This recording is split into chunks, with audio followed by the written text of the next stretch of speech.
നമ്മളൊരു ഇൻസ്റ്റൻ്റ് ആയിട്ടുള്ള ഒരു ദോശയുടെ റെസിപ്പിയാണ് തയ്യാറാക്കുന്നത്. വളരെ പെട്ടെന്ന് നമുക്ക് ഉണ്ടാക്കിയെടുക്കാൻ പറ്റും. അരിയും ഉഴുന്നൊന്നും കുതിർക്കാതെ തന്നെ നമുക്ക് ഉണ്ടാക്കാൻ പറ്റുന്ന നല്ലൊരു ദോശയാണിത്. അപ്പോൾ നമുക്ക് എങ്ങനെയാണ് തയ്യാറാക്കുന്നത് നോക്കാം.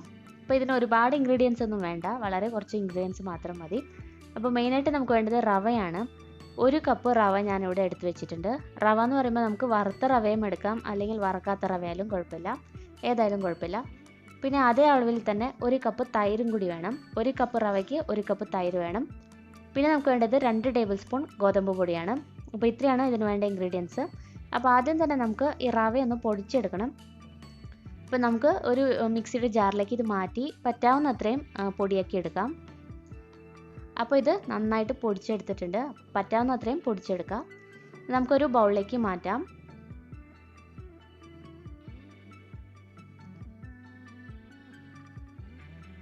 ഇനി ഇതിലേക്ക് നമുക്ക് ഗോതമ്പ് പൊടി ചേർത്ത് കൊടുക്കാം. 2 ടേബിൾ സ്പൂൺ നിറച്ചും ഗോതമ്പ് പൊടി ഇതുപോലെ മെഷർ ചെയ്ത് ചേർത്ത് കൊടുക്കുക. അപ്പോൾ ഈ റവ നമുക്ക് തലേ ദിവസം തന്നെ പൊടിച്ച് വെച്ചാൽ രാവിലെ പെട്ടെന്ന് തന്നെ ഉണ്ടാക്കിയെടുക്കാൻ പറ്റും. ഇതെല്ലാം കൂടി നന്നായിട്ടൊന്ന് മിക്സ് ചെയ്തെടുക്കുക. ഇനി നമുക്ക് ഇതിലോട്ട് തൈര് ചേർത്ത് കൊടുക്കാം. ഇത് തൈര് എന്ന് പറയുമ്പോൾ മുഴുവനായിട്ടുള്ള തൈരല്ല, 1/2 കപ്പ് തൈരും 1/2 കപ്പ് വെള്ളവും കൂടി ചേർത്ത് 1 കപ്പ് ആക്കിയതാണ്. പക്ഷേ ഒരുപാട് അങ്ങ് ലൂസായി പോരുത്, നല്ല കട്ടിയിൽ തന്നെ ആയിരിക്കണം നമ്മുടെ തൈര്. ഈ ഒരു പരുവത്തിലാണ് തൈരുള്ളത്.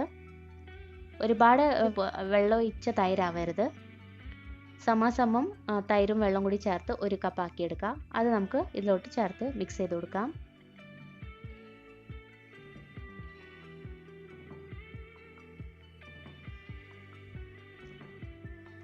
നന്നായിട്ടൊന്ന് മിക്സ് ചെയ്തെടുക്കാം. അതിന് ശേഷം നമുക്ക് ഇതിലോട്ട് വെള്ളം കൂടി ചേർത്ത് മിക്സ് ചെയ്തെടുക്കാം. അപ്പോൾ നമ്മൾ ഉപ്പ് ചേർത്തിട്ടില്ല, ഉപ്പ് നമുക്ക് പിന്നെ ചേർത്ത് കൊടുക്കാം. അപ്പോൾ നമുക്കിതിലേക്ക് ഇനി കുറച്ച് വെള്ളവും കൂടി ചേർത്ത് മിക്സ് ചെയ്തെടുക്കാം. അപ്പോൾ ഞാനിപ്പോൾ ആ തൈര് എടുത്ത കപ്പിൽ തന്നെയാണ് വെള്ളം കൂടി ചേർത്തിരിക്കുന്നത്, അതുകൊണ്ടാണ് കളർ വ്യത്യാസം. അപ്പോൾ കുറേശ്ശെ വെള്ളം ചേർത്ത് നന്നായിട്ടിത് കട്ടയില്ലാത്ത വിധം നമ്മൾ മിക്സ് ചെയ്തെടുക്കണം. അപ്പോൾ ഞാനിപ്പോൾ ഇത് മിക്സ് ചെയ്തെടുത്തിട്ടുണ്ട്. ഈ ഒരു പരുവത്തിലാണ് ഇപ്പോൾ മിക്സ് ചെയ്തിരിക്കുന്നത്. ഇതിപ്പോൾ ഒരു ഇഡ്ഡലി മാവിൻ്റെയൊക്കെ ഒരു പരുവത്തിലാണുള്ളത്. ഇനി നമുക്കിതൊന്ന് റെസ്റ്റ് ചെയ്യാൻ വെക്കണം. ഒരു 15 മിനിറ്റ് റെസ്റ്റ് ചെയ്യാൻ വെച്ചാൽ മതി. കാരണം റവ ആയതുകൊണ്ട് ഒന്ന് കുതിരണം. അപ്പോൾ അതുകൊണ്ടാണ് നമ്മളിതൊരു 15 മിനിറ്റ് റെസ്റ്റ് ചെയ്യാൻ വെക്കുന്നത്.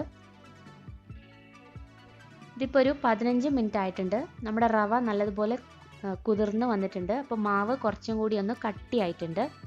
ഈ സമയത്ത് നമുക്കിതിലേക്ക് കുറച്ചും കൂടി വെള്ളം ചേർക്കണം. കാരണം ഇത്രയും കട്ടി നമുക്ക് ആവശ്യമില്ലല്ലോ. അപ്പോൾ അതനുസരിച്ച് നമുക്ക് വെള്ളം ചേർത്ത് കൊടുക്കാം. ഇനി നമുക്കിതിലോട്ട് ഉപ്പ് ചേർത്ത് കൊടുക്കാം. ആവശ്യത്തിനുള്ള ഉപ്പ് ചേർക്കുക. പിന്നെ ഒരു 1/4 ടീസ്പൂൺ കുക്കിംഗ് സോഡ കൂടി നമുക്ക് ഇതിലോട്ട് ചേർത്ത് കൊടുക്കാം. നമ്മൾ അപ്പത്തിനൊക്കെ ചേർക്കുന്ന സോഡാപ്പൊടിയാണ്. അതും കൂടി ചേർത്ത് വീണ്ടും നല്ലതുപോലെ ഒന്ന് മിക്സ് ചെയ്തെടുക്കുക.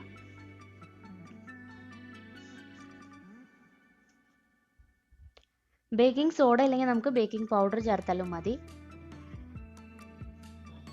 അപ്പോൾ നന്നായിട്ട് ഇത് മിക്സ് ചെയ്തെടുക്കണം.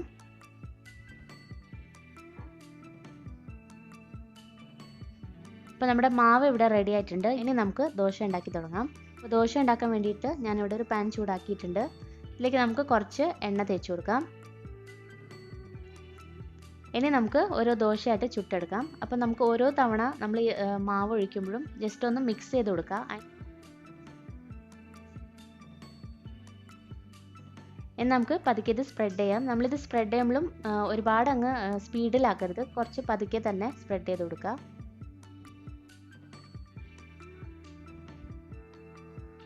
ഇതിനെ നമുക്കൊരു മീഡിയം ഫ്ലെയിമിലിട്ട് വേവിച്ചെടുക്കാം. കുറച്ച് ഓയിലും കൂടി നമുക്കിതിലേക്ക് ചേർത്ത് കൊടുക്കാം. അടച്ച് വെച്ച് വേവിച്ചെടുത്താൽ മതി, പെട്ടെന്ന് തന്നെ ആയി കിട്ടും. അപ്പോൾ നമ്മുടെ ദോശ റെഡിയായി വന്നിട്ടുണ്ട്. നമുക്കിനി തുറന്ന് നോക്കാം. അപ്പോൾ നല്ലതുപോലെ വെന്ത് വന്നിട്ടുണ്ട്. ഇനി നമുക്കിതെടുത്ത് മാറ്റാം.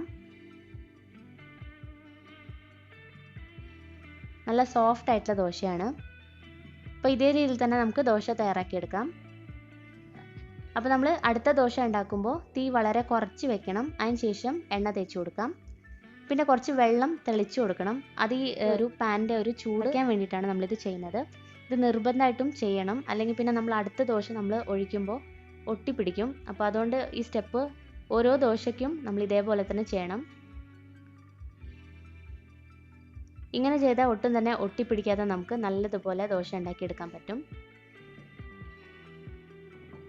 നമുക്ക് എത്ര കനം കുറച്ചിട്ട് വേണമെങ്കിലും ഈ ദോശ ഉണ്ടാക്കാം. അതേപോലെ നല്ല ക്രിസ്പി ആയിട്ടുള്ള ദോശ വേണമെങ്കിൽ ഒരു 10 മിനിറ്റ് നമ്മൾ മീഡിയം ഫ്ലെയിമിൽ തന്നെ ഇട്ട് വെച്ചാൽ മതി. അപ്പോൾ നല്ല ക്രിസ്പി ആയിട്ടുള്ള ദോശ നമുക്ക് ഉണ്ടാക്കാൻ പറ്റും. അപ്പോൾ നല്ല സോഫ്റ്റ് ദോശയും നമുക്ക് ഉണ്ടാക്കാം. അതേപോലെ നല്ല ക്രിസ്പി ആയിട്ടുള്ള ദോശയും നമുക്ക് ഈ ഒരു മാവ് കൊണ്ട് ഉണ്ടാക്കാൻ പറ്റും. അപ്പോൾ നമ്മൾ രണ്ടാമത്തെ ദോശയും ഇവിടെ ചുട്ടെടുത്ത് കഴിഞ്ഞു. അപ്പോൾ നമ്മൾ ഓരോ തവണ ദോശ ഉണ്ടാക്കുമ്പോഴും ഞാൻ പറഞ്ഞ പോലെ തന്നെ തീ വളരെ കുറച്ച് വെക്കുക. അതിനുശേഷം എണ്ണ തേച്ചതിന് ശേഷം കുറച്ച് വെള്ളം തെളിച്ചു കൊടുക്കുക. അതിനുശേഷം നമ്മൾ ദോശ ഉണ്ടാക്കിയെടുത്താൽ ഒട്ടും തന്നെ ഒട്ടിപ്പിടിക്കാതെ നമുക്ക് കിട്ടും. ഇപ്പോൾ ഇതൊരു ടിപ്പാണ്. അപ്പോൾ നിങ്ങൾ മറക്കാതെ അതൊന്ന് ഫോളോ ചെയ്യണം. അല്ലെങ്കിൽ ചിലപ്പോൾ ദോശ ഒട്ടിപ്പിടിക്കാൻ ചാൻസ് ഉണ്ട് കേട്ടോ. ഇത് നമുക്ക് ഏതെങ്കിലും നല്ലൊരു സ്പൈസി ആയിട്ടുള്ള ചട്നിയുടെ കൂടെയൊക്കെ കഴിക്കാൻ നല്ല ടേസ്റ്റ് ആയിരിക്കും. ഞാനിപ്പോൾ ഇത് ഉള്ളി ചട്നിയുടെ കൂടെയാണ് ഇതിപ്പോൾ സെർവ് ചെയ്തിരിക്കുന്നത്. ഈ ഉള്ളി ചട്നിയുടെ റെസിപ്പി ഞാൻ അടുത്ത വീഡിയോയിൽ ഇടുന്നതായിരിക്കും. അപ്പോൾ നിങ്ങളത് തീർച്ചയായിട്ടും കാണണം. അപ്പോൾ ട്രൈ ചെയ്തിട്ട് നിങ്ങളുടെ അഭിപ്രായങ്ങളൊക്കെ അറിയിക്കുക. താങ്ക്